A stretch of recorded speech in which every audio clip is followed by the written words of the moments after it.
Lighter জাহাজে serial সিস্টেমের মাধ্যমে মধ্যস্বত্বভোগী পণ্যের এজেন্টের কাছে জিম্মি হয়ে পড়েছে আমদানিকারক ও নৌ পণ্য পরিবহন সেবা। গত এক বছরে সিরিয়াল না পেয়ে ৮০০-র বেশি লাইটার জাহাজ কেটে স্ক্র্যাপ করে বিক্রি করে দিয়েছে জাহাজ মালিকরা। এদিকে পণ্য পরিবহনে চাঁদাবাজির অভিযোগ উঠেছে এজেন্ট সিন্ডিকেটের বিরুদ্ধে।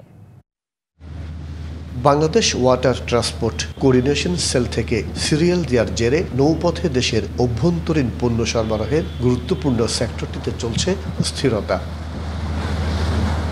পরিবহন নীতিমালা অনুযায়ী সিরিয়াল পণ্য পরিবহন করলেও বিগত সরকারের আমলের পণ্যের এজেন্ট সিন্ডিকেট সিরিয়ালবিহীন পণ্য পরিবহন করছে।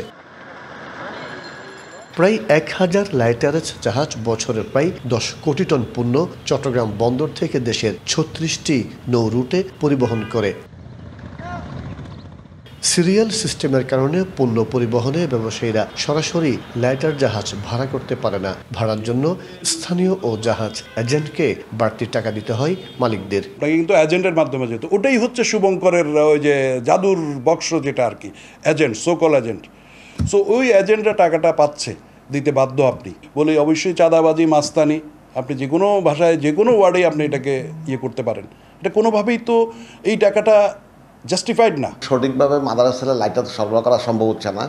সিরিয়ালে একটা করে জাহাজ পাচ্ছে, তাতে প্রতিদিন $20-25,000 করে ভাড়া ইম্পোর্টারের, সেটা তারা ক্ষতিগ্রস্ত হচ্ছে।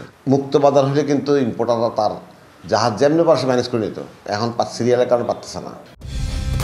কালার এক্সপার্ট, জর্জ স্যাপ এবং মাইল্ড অন হ্যান্ডস টেকনোলজি সমৃদ্ধ অরিক্স ক্রিস্টাল ওয়াশ আপনার লন্ড্রি এক্সপার্ট। কয়েকশো কোটি টাকা পাওনা আদায় না হওয়ার পাশাপাশি Bangladesh water transport coordination cell থেকে জাহাজের সিরিয়াল অব্যাহত রাখায় নৌ পরিবহন রুটে দেখা দিয়েছে বিশৃঙ্খলা। এখানে একটু জাহাজের সংকট দেখা দিচ্ছে। এটা আশা করি, আমার মনে হয় আস্তে আস্তে এখন জাহাজ ও মাদারশিপ একটু বেশি আসছে, যার পরিপ্রেক্ষিতে সংকট।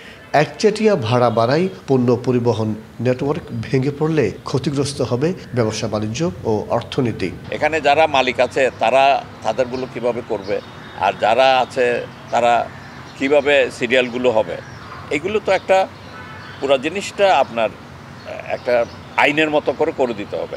আর নাহলে কিন্তু গোলমাল চলতেই থাকবে, আর সিন্ডিকেট প্রাধান্য পাবে। সিন্ডিকেট ভাঙতে হবে, এগুলি করতে হবে।